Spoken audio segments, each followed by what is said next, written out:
ನಮಸ್ಕಾರ ಸ್ನೇಹಿತರೆ, Kannada jobs corner YouTube ಚಾನೆಲ್ಗೆ ಎಲ್ಲರಿಗೂ ಸ್ವಾಗತ. Power grid corporation of India limited ನಲ್ಲಿ ವಿವಿಧ ಹುದ್ದೆಗಳ ನೇಮಕಾತಿಗೆ ಸಂಬಂಧಪಟ್ಟಂತೆ ಅರ್ಜಿಗಳನ್ನು ಆಹ್ವಾನಿಸಲಾಗಿರುವಂತದ್ದು. ಇನ್ನು ಯಾವ್ಯಾವ ಹುದ್ದೆಗಳಿವೆ, ಎಷ್ಟೆಷ್ಟು ಹುದ್ದೆಗಳು ಖಾಲಿ ಇರುವಂತದ್ದು, ಏಜ್ ಲಿಮಿಟ್, ಎಜುಕೇಶನಲ್ ಕ್ವಾಲಿಫಿಕೇಶನ್ ಹಾಗೂ ಸೆಲೆಕ್ಷನ್ ಪ್ರೊಸೀಜರ್ ಬಗ್ಗೆ ಈ ಒಂದು ವಿಡಿಯೋದಲ್ಲಿ ಮುಂದೆ ನೋಡ್ತಾ ಹೋಗೋಣ. ನಮ್ಮ ಚಾನೆಲ್ ಅನ್ನು ಯಾರಾದ್ರೂ ಹೊಸದಾಗಿ ನೋಡ್ತಾ ಇದ್ರೆ ಸಬ್ಸ್ಕ್ರೈಬ್ ಮಾಡಿ ಹಾಗೂ ಪಕ್ಕದಲ್ಲೇ ಇರುವಂತಹ ಬೆಲ್ ಬಟನ್ ಅನ್ನು ಕ್ಲಿಕ್ ಮಾಡಿ. Power grid corporation of India limited ಬೆಂಗಳೂರಿನಲ್ಲಿ ಅಪ್ರೆಂಟಿಸ್ ಹುದ್ದೆಗಳ ನೇಮಕಾತಿಗೆ ಸಂಬಂಧಪಟ್ಟಂತೆ ಅರ್ಜಿಗಳನ್ನು ಆಹ್ವಾನಿಸಲಾಗಿರುವಂತದ್ದು. ಇನ್ನು ಈ ಒಂದು ಹುದ್ದೆಗಳಿಗೆ ಅರ್ಜಿಯನ್ನು ಸಲ್ಲಿಸಲು ಪ್ರಾರಂಭ ದಿನಾಂಕವನ್ನ ನೋಡ್ತಾ ಹೋಗೋದಾದ್ರೆ ಮಾರ್ಚ್ 2ರಿಂದ ಮಾರ್ಚ್ 11ರವರೆಗೆ ಅಭ್ಯರ್ಥಿಗಳು ಅರ್ಜಿಯನ್ನ ಸಲ್ಲಿಸಬೇಕಾಗಿರುವಂತದ್ದು. ಹಾಗೂ ಈ ಒಂದು ಅಪ್ರೆಂಟಿಸ್ಶಿಪ್ ನ ಅವಧಿಯು 1 ವರ್ಷದ ಅವಧಿಯವರೆಗೆ ಇರುವಂತದ್ದು. ಇನ್ನು ಆಯಾ ರಾಜ್ಯಗಳಿಗೆ ಸಂಬಂಧಪಟ್ಟಂತೆ ರೀಸನ್ ವೈಸ್ ಖಾಲಿ ಇರುವಂತಹ ಅಪ್ರೆಂಟಿಸ್ ಹುದ್ದೆಗಳ ಬಗ್ಗೆ ಇಲ್ಲಿ ಮಾಹಿತಿಯನ್ನ ನೀಡಲಾಗಿರುವಂತದ್ದು.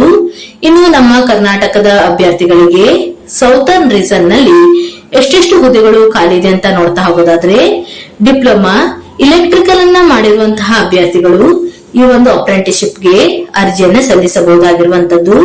ಹಾಗೂ ಒಟ್ಟು 3 ಹುದ್ದೆಗಳು ಖಾಲಿ ಇರುವಂತದ್ದು. ಇನ್ನು ಕೆಟಗರಿ ವೈಸ್ ನೋಡ್ತಾ ಹೋಗೋದಾದ್ರೆ ಒಬಿಸಿ ನಾನ್ ಕ್ರಿಮಿ ಲೇಯರ್ ನಲ್ಲಿ 1 ಹುದ್ದೆಗಳು ಹಾಗೂ ಆರ್ ಕೆಟಗರಿಯಲ್ಲಿ 2 ಹುದ್ದೆಗಳು ಖಾಲಿ ಇರುವಂತದ್ದು. ಇನ್ನು ತಮಿಳುನಾಡು ರೀಸನ್ ನಲ್ಲಿ ಒಟ್ಟು 12 ಅಪ್ರೆಂಟಿಸ್ ಹುದ್ದೆಗಳು ಖಾಲಿ ಇದೆ. ಡಿಪ್ಲೊಮಾ ಇಲೆಕ್ಟ್ರಿಕಲ್ ಆದಂತಹ ಅಭ್ಯರ್ಥಿಗಳಿಗೆ ಹಾಗೂ ಸಿವಿಲ್ ಎಂಜಿನಿಯರಿಂಗ್ ಆದಂತಹ ಅಭ್ಯರ್ಥಿಗಳಿಗೆ ಮತ್ತು ಐಟಿಐ ನಲ್ಲಿ ಇಲೆಕ್ಟ್ರಿಷಿಯನ್ ಆದಂತಹ ಅಭ್ಯರ್ಥಿಗಳಿಗೆ ಈ ಒಂದು ಅಪ್ರೆಂಟಿಸ್ ಹುದ್ದೆಗಳು ಖಾಲಿ ಇರುವಂತದ್ದು.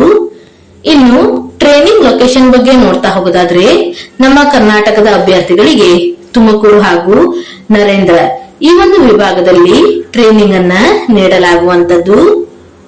ಇನ್ನು ಮಂತ್ಲಿ ಸ್ಟಿಫಂಡ್ ಹಾಗೂ ಎಜುಕೇಶನಲ್ ಕ್ವಾಲಿಫಿಕೇಶನ್ ಬಗ್ಗೆ ನೋಡ್ತಾ ಹೋಗೋದಾದ್ರೆ ನಮ್ಮ ಕರ್ನಾಟಕದ ಅಭ್ಯರ್ಥಿಗಳಿಗೆ ಡಿಪ್ಲೊಮಾ ಇನ್ ಇಲೆಕ್ಟ್ರಿಕಲ್ ಆದಂತಹ ಅಭ್ಯರ್ಥಿಗಳಿಗೆ ಈ ಒಂದು ಅಪ್ರೆಂಟಿಸ್ ಹುದ್ದೆಗಳು ಖಾಲಿ ಇರುವಂತದ್ದು. ಇನ್ನು ಈ ಒಂದು ಅಪ್ರೆಂಟಿಸ್ಶಿಪ್ಗೆ ಆಯ್ಕೆಯಾದಂತಹ ಅಭ್ಯರ್ಥಿಗಳಿಗೆ ಪ್ರತಿ ತಿಂಗಳು 15,000ವರೆಗೆ ವೇತನವನ್ನ ನೀಡಲಾಗುವಂತದ್ದು. ಹಾಗೂ ಎಜುಕೇಶನಲ್ ಕ್ವಾಲಿಫಿಕೇಶನ್ ಬಗ್ಗೆ ನೋಡ್ತಾ ಹೋಗೋದಾದ್ರೆ 3 ವರ್ಷಗಳ ಡಿಪ್ಲೊಮಾ ಇನ್ ಇಲೆಕ್ಟ್ರಿಕಲ್ ಎಂಜಿನಿಯರಿಂಗ್ ಅನ್ನ ಮಾಡಿರುವಂತಹ ಅಭ್ಯರ್ಥಿಗಳು ಅರ್ಜಿಗಳನ್ನ ಸಲ್ಲಿಸಬಹುದಾಗಿರುವಂತದ್ದು. ಇನ್ನು ಅಪ್ಲಿಕೇಶನ್ ಪ್ರೊಸೀಜರ್ ಬಗ್ಗೆ ನೋಡ್ತಾ ಹೋಗೋದಾದ್ರೆ ಅಭ್ಯರ್ಥಿಗಳು ಆನ್ಲೈನ್ ಮೂಲಕ ಅರ್ಜಿಯನ್ನ ಸಲ್ಲಿಸಬೇಕಾಗಿರುವಂತದ್ದು. ಇನ್ನು ಕ್ವಾಲಿಫಿಕೇಶನ್ ವೈಸ್ ಅರ್ಜಿಯನ್ನು ಸಲ್ಲಿಸಲು ವೆಬ್ಸೈಟ್ ವಿಳಾಸವನ್ನು ಸಹ ನೀಡಲಾಗಿರುವಂತದ್ದು.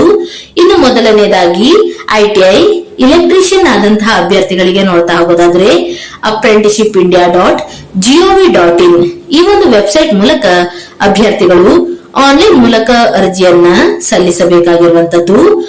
ಹಾಗೂ ಡಿಗ್ರಿ ಹಾಗೂ ಡಿಪ್ಲೊಮಾ ಇನ್ ಎಂಜಿನಿಯರಿಂಗ್ ಆದಂತಹ ಅಭ್ಯರ್ಥಿಗಳಿಗೆ nats.education.gov.in ಈ ಒಂದು ವೆಬ್ಸೈಟ್ ಮೂಲಕ ಅರ್ಜಿಗಳನ್ನ ಸಲ್ಲಿಸಬೇಕಾಗಿರುವಂತದ್ದು.